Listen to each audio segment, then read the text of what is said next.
अध्यात्म विज्ञान, नई दृष्टि, नई खोज। देखिए, सुनिए और समझिए।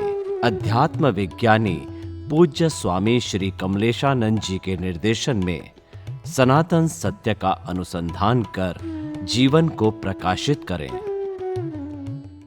Spiritual path is not a words and action. It is a vision. Actually, the Adhyatma Vigyan is on a base of vision. No speech and no action value. Only vision की value. और जैसी दृष्टि वैसी सृष्टि। तो दृष्टि में correction की बात है। ये सृष्टि में करेक्शन नहीं कर सकता। तो हमारी दृष्टि में जैसे जैसे साइंस का विजन सेट करते रहो, ये मत समझो कि कितना हुआ। You are on a right track, you are walking, it is enough. Don't look your destination today, but when the path is correct and you are walking on a right path, one day you reach your destination. मगर अभी तो हमको यहाँ से अहमदाबाद जाना है तो 700 kilometre है। 10 किलोमीटर चले फिर अभी तो अहमदाबाद दिखता नहीं है। फिर 50 किलोमीटर चले अभी भी दिखता नहीं है। फिर 100 किलोमीटर चले बोला अभी भी दिखता नहीं है। दिखेगा दिखेगा तो क्या गलत हो आप? You have to walk on the right path, that is your exam. सही रास्ता है और चलते हैं, it is more than enough. Don't count it. 1 mile भी आगे चलते अच्छी बात है ना। अगर हर रोज हम 1 माइल भी चलते नथिंग रॉन्ग। कल 2 माइल चलेंगे, मतलब आज हमको 5 मिनट भी उपयोग रहा विज्ञान का, कल 10 मिनट रहेगा, परसों 20 मिनट रहेगा, परसों आधा घंटा रहेगा। It is to be called improve. आप पहले ही सोचोगे 24 घंटा तो नहीं होता है, कैसे होगा? मशीन थोड़ा है। तो डोंट थिंक नेगेटिव। यू आपकी अवेयरनेस के साथ एफर्ट सही रास्ते पर चलते रहो, एक दिन अपने आप रिजल्ट आएगा, वो आपको भी दिखेगा। स्वामी जी, और जितना रहेगा इतना तो आपको दिखेगा ही। यस स्वामी जी, आपने बहुत अच्छा बोला, जो दृष्टि में रहना चाहिए वो। वही तो मैंने कहा। हाँ, वही बहुत अच्छा चीज बताया आपने। दृष्टि में रहेगा भी, मान लो कि भी आपने बोला 700 किलोमीटर है अहमदाबाद यहाँ से, लेकिन वो बोला एक दिन अपना 5 किलोमीटर चढ़े। बाद में आपको दृष्टि में रहेगा तो बोला दूसरे दिन मुझे 10 किलोमीटर मुझे चलना है या 5-10 किलोमीटर, लेकिन दृष्टि में नहीं रहेगा तो बाद में आप भूल ही जाएंगे मुझे अहमदाबाद जाने का। और कभी कभी एग्जिट भी ले लेते हैं।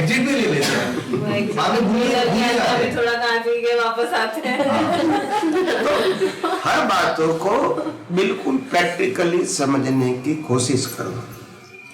देखो, दादा भगवान का एक सेंटेंस है गुजराती में कि बधी उपाधिનું મૂળ મુવા તુચ્છ છે। તારે બધું જોઈએ છે અને પછી ભોગવવાના હોય તારે રડે છે। તારે કહેને કે મારે આમાંનું કશું જોઈતું નથી। I am pure soul, I am Chetan, I am permanent and I have an infinite power। આટલું ગુણ ગુણ કરને તોય જગત વિસ્મૃત થઈ જશે। એટલે વિસ્મૃત થઈ જશે મીન્સ पसार થઈ જશે, તને इफेक्ट नहीं था। कहने का मतलब यह है, हम क्या करते, हमारा लाइफ बिल्कुल प्रैक्टिकल नहीं है और बिल्कुल साइंटिफिक नहीं है। जितने भी ज्ञान लिया है, किसी का लाइफ साइंटिफिक है ही नहीं और प्रैक्टिकल भी नहीं है। सब मैकेनिकल लाइफ देते हैं। हर रोज बोलेंगे मैं अनंत शक्ति वाला हूँ, मैं अनंत शक्ति वाला हूँ, मैं अनंत शक्ति वाला हूँ। फिर कोई तकलीफ आएगी तो शक्ति मांगे फोटो के पास। तो मैंने कहा वो अभी इसको निकाल दो। आप ये को फोटो में अनंत शक्ति है, फोटो में अनंत शक्ति है, तो बोलने का नहीं। आप नहीं समझे तो इसको साइंस कहेंगे नहीं। थिंक अबाउट इसको साइंस क्यों बोल सकता है? आज थर्ड पार्टी को प्रश्न करेंगे कि हम ऐसा करते हैं तो कोई आपको साइंटिस्ट कहेगा? नहीं, सवाल ही नहीं। सो बी प्रैक्टिकल। दुनिया कैसे चलती है छोड़ दो, हमको साइंटिस्ट बनना है। और किसका? आध्यात्मिक साइंटिस्ट, भौतिक नहीं। ये दुनिया का सनातन जानना है। इसमें आत्मा भी आ गया, वो भी सनातन है और बाकी के तत्व भी सनातन है। उनका रोल है और रोल की अवस्था में हम फंस गए।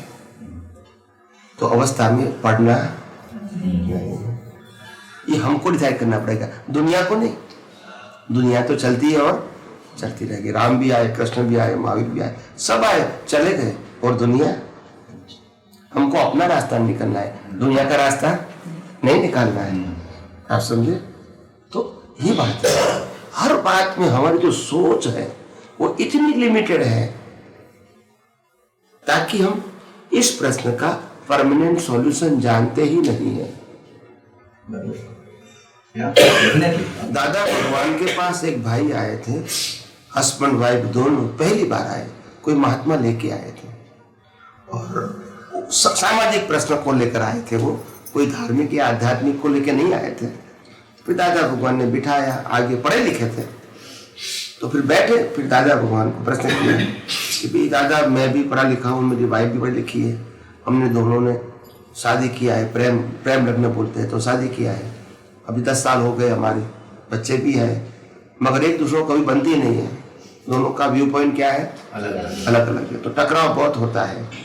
तो मैं क्या करूं, मैं उनको सुधारने का प्रयत्न कर रहा हूं, वो मेरे को सुधारने का प्रयत्न करेंगे, अभी कब इसका अंत आएगा नहीं समझ में आया। अंत कब आएगा, हम अंत कब आएगा, समझे? खुद को सुधार, तो फिर नहीं, खुद को सुधारा ऐसा नहीं, वो तो बराबर है। तो फिर दादा ने कहा देखो, ये पैकेज या सामने वाला पैकेज, इसको सुधारने का प्रयास मत करो, ये दोनों आपके हाथ में नहीं। आपके बीज को बदल लो, फल अपने आप चेंज हो जाएगा। नहीं समझ में आया, नहीं समझ में आया, क्यों इतना लेबर करते हो? जब बीज बदल लो तो फल अपने आप चेंज होगा या नहीं? हम तो फल को बदलने का प्रयास करते हैं, waste of time and energy. आज आप समाज में देखोगे ना, सोशल लाइफ में, तो क्या दिखेगा आपको? सासू बहू को चेंज करने का प्रयास करेगी, बहू सासू, पति पत्नी को, पति पत्नी को, बच्चे माँ बाप को सुधारेंगे, माँ बाप बच्चे को सुधारने का। हर व्यक्ति एक दूसरे को सुधारने में ही पड़ी है, खुद की दृष्टि किसी को सुधारना नहीं है, और इसीलिए सबकी गलती ही दिखती है नहीं, मगर दिखती है क्योंकि सुधारते हैं। भी दृष्टि को सुधारो नहीं तो बहुत हो गया, मगर क्योंकि रिलेटिव सत्य जो है वो इतना गृहस्थ मिथ्यात्व हो गया, गृहित मिथ्यात्व, क्या बोलते हैं, गृहित मिथ्यात्व हो गया, इतना वो लपेटा हुआ है कि इसमें से निकलना बहुत डिफिकल्ट है। गृहित मिथ्यात्व, ट्रांजैक्शन वाइज पजल जो है, उससे आम आदमी नहीं निकल सकता है। इसीलिए मैंने कहा साइंस के पैकेज को समझोगे तभी रास्ता है, ट्रांजैक्शन वाइज चेंज करने जाओगे, you are fail in your life, नहीं कर सकोगे। ये डे टू डे लाइफ में महात्माओं के लिए ये अध्यात्म विज्ञान का एप्लीकेशन किस तरह होना चाहिए? सभी एक ध्येय वाले खपी लोग ही बैठे हैं यहाँ, तो उनके लिए कुछ प्रैक्टिकल लाइफ में जिससे आगे बढ़े और खुद को अनुभव हो। रामकृष्ण महावीर का अनुभव तो था पर हमारा क्या है फिर? इसीलिए कहते हैं कि उनका था तो हमारा क्यों नहीं हो सकता है? उन्होंने क्या पाया कि उसको अनुभव हुआ, वही मार्ग पे हमको चलना होगा। वो रिलेटिव सत्य को फॉलो नहीं किया, सनातन सत्य को किया, तो हमको भी क्या करना चाहिए?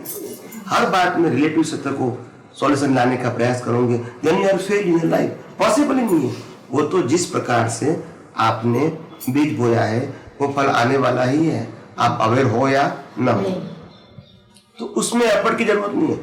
एफर्ट की जरूरत वहां है कि हमने रिलेटिव सत्य की हर अवस्थाओं को सनातन सत्य से कैसे देखे, समझने की कोशिश करें, ताकि वो पजल ही नहीं लगे। Exactly, that is the only solution.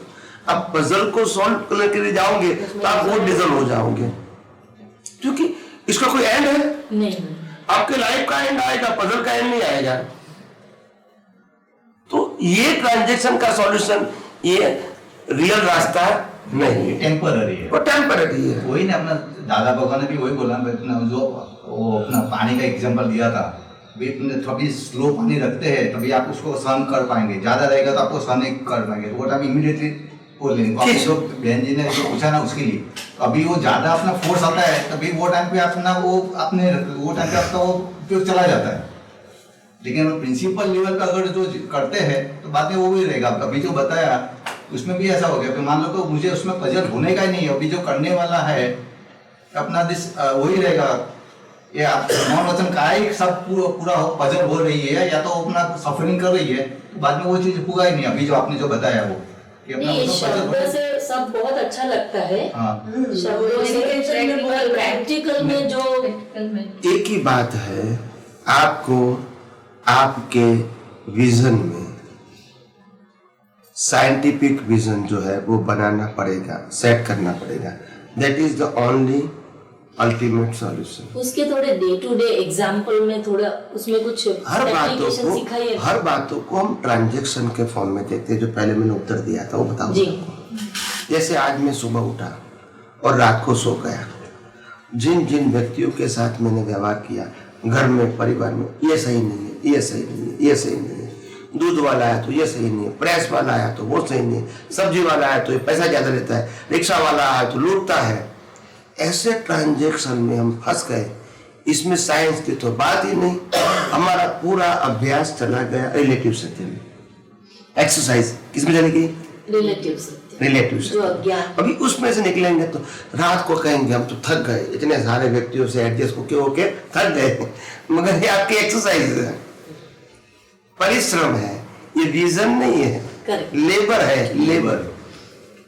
It's not your vision, right. तो ये पूरा परिश्रम जो हमने किया, तो परिश्रम से ऊपर है विजन। आपको विजन को सेट करना पड़ेगा कि ये जो व्यक्ति व्यवहार करती है मेरे साथ, वो अपनी स्वतंत्रता से करती है या इनके हिसाब से करती है? हिसाब से करती है तो क्यों फिर डीप में जाता है? क्या उनके पास फ्रीडम है उसको चेंज करने का? क्या इनके पास फ्रीडम है उसको चेंज करने का? तो फिर क्यों डीप में जाते हैं? Y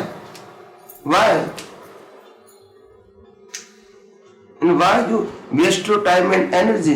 better you make separation. वो इजी है, करेक्शन करना इजी है। आप पजल में ही चले जाओगे और फिर आपका अहंकार भी स्ट्रांग हो जाएगा। 10 बार कहा तो भी तुम समझते नहीं है, काम नहीं करते, भूल जाते, क्या करने का? ये समझो हर व्यक्ति का अपना इंडिविजुअल लाइफ है और इंडिविजुअल कर्म है हर व्यक्ति का। हस्बैंड वाइफ का मतलब नहीं है कि दोनों का कर्म सब एक ही है, सब अलग अलग कर्म है। उनकी सोच अलग है, उनके विचार अलग है, उनके संजोग अलग है, आपका विचार अलग है, आपके संजोग अलग है। भले हस्बैंड वाइफ है, फिर तो वो अपनी मस्ती से जी रहा है, तुम अपनी मस्ती से जी रहे हो। आप समझे कि नहीं? और हर व्यक्ति दावा करती है कि मैं कहूं वैसा आप करो, मैं कहूं वैसा आप करो। ऐसा नहीं होता है, क्योंकि जीवन कर्मों का फल है, जीवन तुम्हारी चॉइस नहीं है। राम को चॉइस थी, कृष्ण को चॉइस थी, महावीर को थी। तो life is not choice, life is suffering, but इसमें आपको संभव रखना है।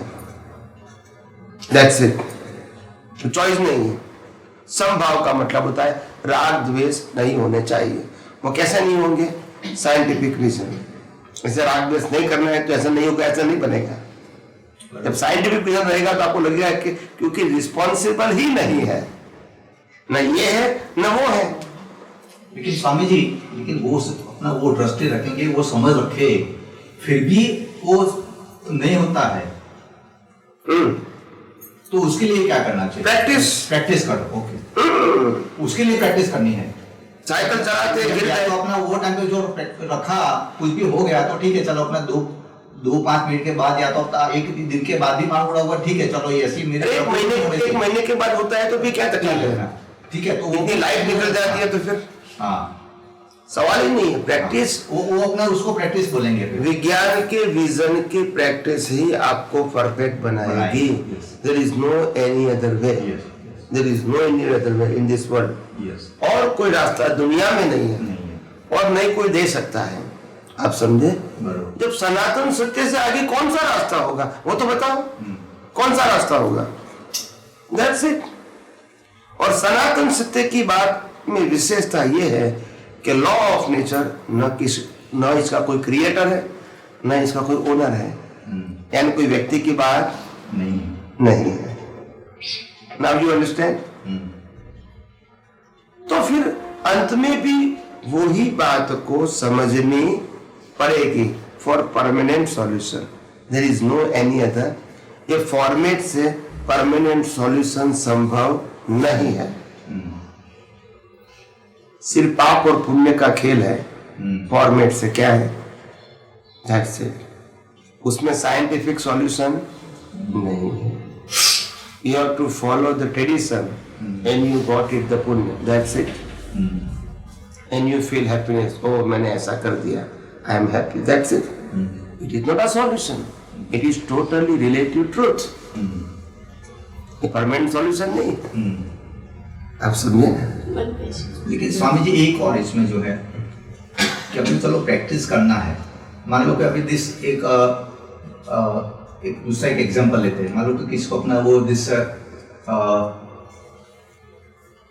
HSC हो गया, 12वीं एग्जाम पास, उसके बाद में अपना उसका पास 4-5 ऑप्शन हो जाता है कि भाई मुझे उसको मेडिकल साइंस लाइन लेना है, कॉमर्स लेना है, कौन सी लाइन। वो टाइम पे उसको मालूम रहता है भाई चलो मुझे यहाँ पे 5 साल लगेगा, वहाँ पे 7 साल लगेगा, यहाँ पे 8 साल लगेगा। वो हिसाब से उसको वो कर सकते, उसी हिसाब से पूरा वो तैयारी भी वो हिसाब से समझ गया। हाँ, तो उसको उसके लिए 5-6 साल यहाँ पे उम्र रहेगा वो मालूम, लेकिन यहाँ पे ये सब उसको कितना टाइम लगेगा वो उसको मालूम नहीं है। तो उसके लिए उसको कैसे उसको लगेगा इसमें मुझे कितना टाइम लगेगा, वो उसको आइडेंटिफाई कैसे कर सकते हैं? ये आपका जो कैलकुलेशन की बात है ना, वो तो बौद्धिक क्वेश्चन है। नहीं खाली लाइफ के अंदर एक मिनट लाइफ के अंदर कोई भी समय, कोई भी अवस्था में, कोई भी व्यक्ति के साथ व्यवहार करोगे, नो गारंटी एट ऑल है ही नहीं। कोई गारंटी नहीं, क्योंकि दे भी नहीं सकता है, क्योंकि फ्रीडम नहीं है। क्या नहीं है? कैसे देंगे वो? कैसे देंगे वो? अपना ये पहले वो प्रिजम्पशन वही है, अपना आपने बोला जो ट्रस्टी है, समझ है, सब कुछ है, तो उसने उसके बाद में आपने एग्जांपल दिया कि उसके लिए प्रैक्टिस करना है। प्रैक्टिस लेकिन अपना प्रैक्टिस कब तक करनी पड़ेगी? प्रैक्टिस देखो, ये कैसा प्रश्न है आपका कि मेरे को श्वास कब तक लेना है क्योंकि मैं थक गया हूं, तो बिना जीवित रहना है, वहां तक लेना है, और क्या करना है? तो जागृति की बात तो परमानेंट होती है। जब आप एक सिंपल सोच रखो, मेरे को अज्ञान का उपयोग कब तक करना है, तो उसका क्या जवाब है? क्या जवाब है? मेरे को अज्ञान का उपयोग कब तक करना है, इसका क्या जवाब है? जब तक वो अज्ञान रिमूव नहीं होता नहीं, जब तो जिंदे रहे वहां तक करना ही है। नहीं तो और क्या करोगे? जब कोई ऑप्शन नहीं तो क्या करोगे? अज्ञान ही करना है, ये एंगल से करो, ये एंगल से करो, और कोई ऑप्शन है? ऐसे विज्ञान जो है वो उपयोग पूरी लाइफ में करना है। नहीं होता है देन फिर रिपीट करो, फिर रिपीट करो, निश्चय करके फिर करो, फिर करो। That is the only way. हाँ, वही मेरा प्रश्न वही है कि अपना उसको जो रहेगा अपने लाइफ लॉन्ग तक अपना एक का सोल्यूशन यही करना है, जो करना है वही करना है, बरोबर है। और इसमें कोई लेबर नहीं है। हाँ, कोई लेबर नहीं है, और इसमें मन वचन काया का रोल भी नहीं है। ये अवेयरनेस में, साइंटिफिक विजन में मन वचन काया का रोल ही नहीं है, इसीलिए लेबर नहीं है। और इसीलिए हर अनुभवी पुरुषों ने एक ही बात बताई कि मुक्ति का मार्ग सहज है, सरल है और सुगम है, क्योंकि लेबर नहीं है। मगर हम समझ नहीं पाए, हम करने में जुड़ गए। तो वो जो क्रिया खुद ही बंधन है, जो क्रिया खुद ही जड़ का स्वभाव है, जो क्रिया खुद ही उदय कर्म है, उसको हम पुरुषार्थ मानने लगे। फिर जब होता है तो आनंद होता है, नहीं होता है तो अफसोस होता है। Both are the wrong belief, both are the wrong belief. आप समझे? क्योंकि अब दोनों अवस्था में साइंटिफिक विजन में थे ही नहीं। हुआ तब भी नहीं थे और नहीं हुआ तब भी नहीं थे।